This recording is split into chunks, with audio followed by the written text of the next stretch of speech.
चलिए बढ़ते आगे। छत्तीसगढ़ सीएम विष्णुदेव साय का दिल्ली दौरा। जी हां, नीति आयोग की बैठक में शामिल होंगे सीएम और बैठक के बाद पीएम मोदी से उनकी मुलाकात भी होने वाली है।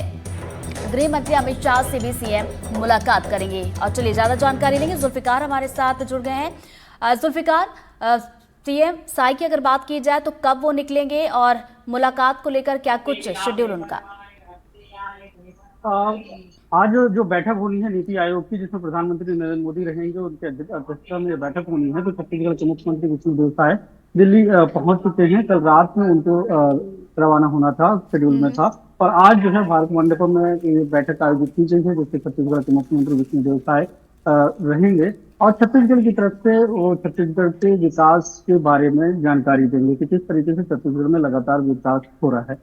इसके साथ ही नीति आयोग में यही चर्चा हो सकती है कि जिस तरीके से माओवाद छत्तीसगढ़ से खत्म किया जा रहा है और एंटी नक्सल ऑपरेशन चल रहा है लगातार, उसमें जिस तरीके से सुरक्षा बलों को बढ़त मिल रही है, सुरक्षा बलों की सफलता मिल रही है और माओवाद की जो कमरटूटी है, तो बस्तर का जो क्षेत्र है, तो बदलता बस्तर किस तरीके से है और उससे आने वाले वक्त में बस्तर में किस तरीके से विकास के काम होंगे, किस गति से उसको आगे बढ़ाया जाएगा, बस्तर की जो खूबसूरती है उसे राष्ट्रीय और अंतर्राष्ट्रीय स्तर पर कैसे पहचान दिलाई जाए, इन बातों को लेकर भी अपनी बातों को छत्तीसगढ़ के मुख्यमंत्री विष्णुदेव साय इस बैठक में रख सकते हैं।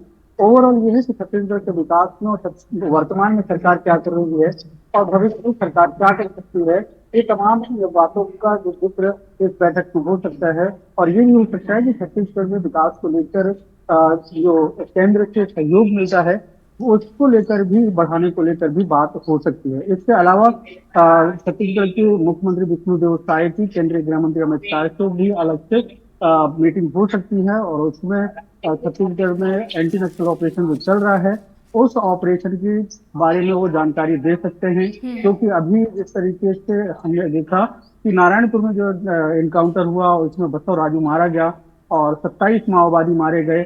उसके बाद जो प्रेस कॉन्फ्रेंस सुरक्षा बलों की तरफ से की गई, उसमें ये बताया गया कि पहले जो अबूझमाड़ का इलाका था वो 5000 स्क्वायर किलोमीटर का वो क्षेत्र था जहां पे रेवेन्यू रिकॉर्ड नहीं था, जहां वहां पे लोग पहुंच नहीं पाते थे, सुरक्षा बल जाते नहीं थे, सरकार की वहां पे पहुंचती नहीं। अब कैंप स्थापित करके सुरक्षा बलों के उधर का 1800 वर्ग किलोमीटर का जो एरिया है वो अब जो पहुंच विहीन था वो खत्म हुआ है। अभी अगर देखा जाए तो 3200 किलोमीटर का जो स्क्वायर किलोमीटर का एरिया है वो बचा है और उसे जल्द से जल्द खाली करा लिया जाएगा और उस क्षेत्र में जल्द ही सुरक्षा बलों के एंटी नक्सल ऑपरेशन से संबंधित जो कैंप है वो स्थापित किए जा रहे हैं। तो चलिए, आज दिल्ली का दौरा है, मुख्यमंत्री साय का पहुंच चुके हैं और आज पीएम मोदी से भी मुलाकात हो सकती है और गृह मंत्री अमित शाह से भी वो मुलाकात करेंगे। बहुत बहुत शुक्रिया जुल्फिकार आपका तमाम जानकारी के लिए। और चलिए बढ़ते आगे। अबूझमाड़ के जिस इलाके में माओवादियों के केंद्रीय महासचिव बसवा राजू सहित कुल 27 माओवादियों को सुरक्षा बल के जवानों ने मुठभेड़ में ढेर किया। अबूझमाड़ के उस जगह पर एनडीटीवी की टीम ग्राउंड जीरो पर पहुंची और वहां से ये रिपोर्ट भेजी है। जो अबूझमाड़ के जंगल में मुठभेड़ हुई, यहाँ पर हर जगह आपको गोलियों को निशान दिखाएगा। पेड़ अपनी गवाही दे रहे हैं। ये देखिए 1 2 3 ये पेड़ों पर गोलियां लगी हुई हैं।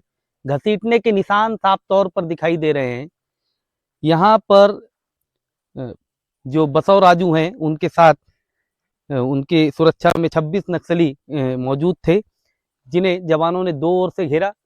ये ऐसा इलाका है कि एक साइड दंतेवाड़ा का हिस्सा लगता है, दूसरे तरफ नारायणपुर का हिस्सा लगता है। बताया जा रहा है कि जब नक्सली इस इलाके से सुरक्षित बच के निकलने की कोशिश कर रहे थे तो जवान उन्हें नारायणपुर की तरफ से भी यहाँ पर घेर लिए थे। इसे गुंडेकोट